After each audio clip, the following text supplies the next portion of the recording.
estudantes do oitavo ano da Escola Estadual Segismundo Pereira. Nós somos estudantes do curso de História da Universidade Federal de Berlândia e residentes do programa Residência Pedagógica. Acompanharemos vocês ao longo do ano junto à professora Jaqueline. Esperamos que vocês estejam bem e com saúde. E damos as boas-vindas à nossa aula com o tema O que é memória? Bora começar? É comum o pensamento de que memória e história são dois elementos semelhantes ou até mesmo idênticos. Porém, ao refletirmos sobre tais conceitos, seremos capazes de identificar as diferenças e as aproximações que eles apresentam.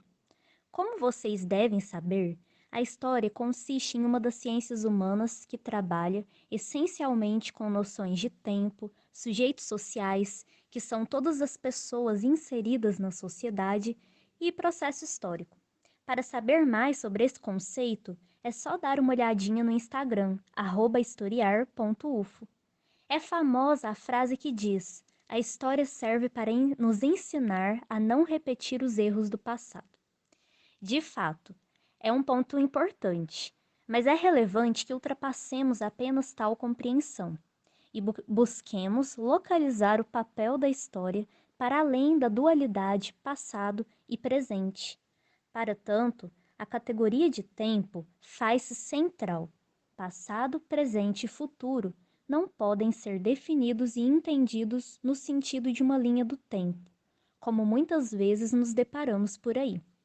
A temporalidade, isto é, a categoria de tempo, apresenta-se para a história como uma espiral. Você consegue visualizar essa imagem? Tente substituir a linha do tempo, a história como evolução do passado para o futuro, para um tornado, um movimento circular, que pode nos ajudar a compreender questões que parecem estar bem longe no passado e que parecem ter deixado definitivamente suas lições. E, no entanto, continuam sendo parte do momento presente, de maneira mais intacta do que gostaríamos. Nesse sentido, o presente seria, ainda, uma continuidade do passado? Essa reflexão é uma das mais caras no exercício de historiadores e historiadoras, e, por que não, dos sujeitos sociais preocupados com as questões da sociedade em que vivemos. Dito isto, podemos agora apresentar e diferenciar o conceito de memória. A memória é uma das diversas fontes possíveis para que se faça história. Ela, junto às já mencionadas noções de tempo, espaço e sujeitos sociais, auxilia na compreensão da sociedade, seja qual for a temporalidade escolhida. Como vocês podem perceber até agora, memória e história não são iguais, ainda que possam ser objeto uma da outra. Além disso, ressaltamos que a categoria de memória não deve ser confundida com a lembrança, pois essa última, a lembrança, consiste em um processo biológico. Para entendermos melhor, vamos fazer o seguinte exercício de imaginação. Pense que no cruzamento de duas avenidas importantes de uma grande cidade, atravessa um tanque de guerra com caixas de som anunciando um novo regime político. A população ao redor observa aquele acontecimento. Os trabalhadores das lojas e de escritórios, crianças que se dirigem à escola, moradores do local que rapidamente buscam entender o que estava acontecendo ali, se comunicam com os outros e tecem opiniões. Jornalistas e repórteres se dirigem em busca de informações novas, representantes políticos favoráveis ao ato e de oposição fazem entrevistas, pesquisadores tentam interpretar de acordo com acontecimentos anteriores, e canais de comunicação emitem diferentes mensagens com várias informações. Com o passar do tempo, os significados desse dia vão se esclarecendo para a sociedade. A partir de diferentes visões, as pessoas, grupos ou países elaboram, constroem interpretações sobre o que teria ocorrido, de acordo com o que vivenciaram ou compartilham no presente.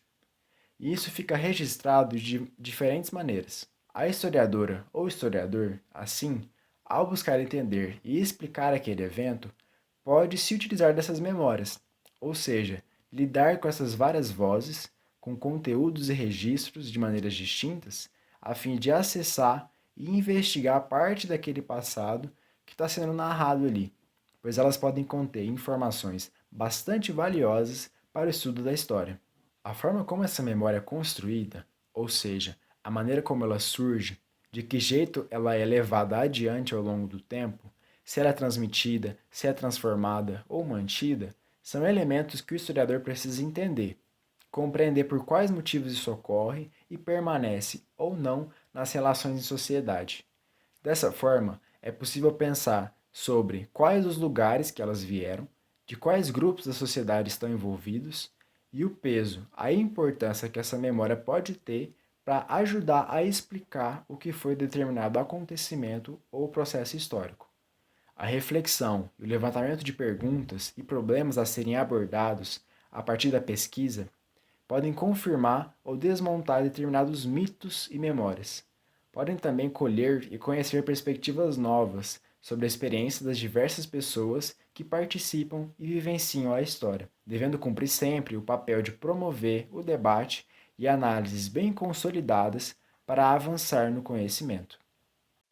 Partimos assim de memórias no plural. Mas por quê? Na história aprendemos sobre a ação humana ao longo do tempo, que compõe nossa memória, fazendo com que aquilo continue existindo por séculos, não só em livros, mas em memórias que envolvem nossos sentimentos. Para isso acontecer, é necessário que haja o envolvimento das pessoas que vivenciaram aquele evento, para dar sentido a ele a partir da linguagem, por meio da comunicação. Para entendermos melhor, imaginemos que seu professor de história, junto com outros professores de outras escolas, comecem a ser perseguidos por dizerem que no passado, o atual prefeito da cidade que você mora ajudou na morte de milhares de pessoas durante o antigo governo da época.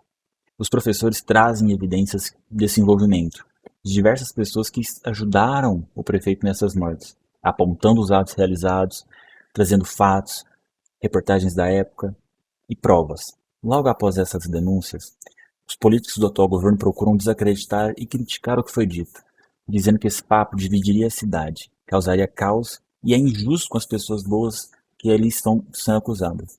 Isso nos traz uma questão bastante intrigante. Por que a preocupação em desacreditar e apagar essa pesquisa dos professores? Mas se essas questões já tivessem passado, por que elas ainda preocupam tanto? Ter o controle do esquecimento e da memória faz com que sujeitos que tiveram participações em ações criminosas saiam impunes. O silêncio aqui também é outra ferramenta importante para o apagamento das memórias, dos sujeitos e dos eventos. Ter o poder da memória e do esquecimento é uma das grandes preocupações de diferentes grupos, indivíduos que dominam e dominaram e dominam as sociedades, compondo e destruindo significados. Para que possamos recordar, é necessário que compreendamos e nos relacionemos com a memória, o que tem a ver com o grupo social no qual fazemos parte, ou rejeitamos no passado. Assim, esquecer também é um ato de conexão com o grupo, onde para esquecer determinado evento, período ou sujeito, nós perderemos o contato com aqueles que tiveram presentes no mesmo grupo social que vivemos. Para criar uma memória é necessário um longo processo, mas principalmente precisa de sujeitos humanos que têm sentimentos e vão ajudar a dar sentido reproduzindo para outras gerações que escolheram se irão ou não manter, modificar ou destruir completamente o que chega a elas.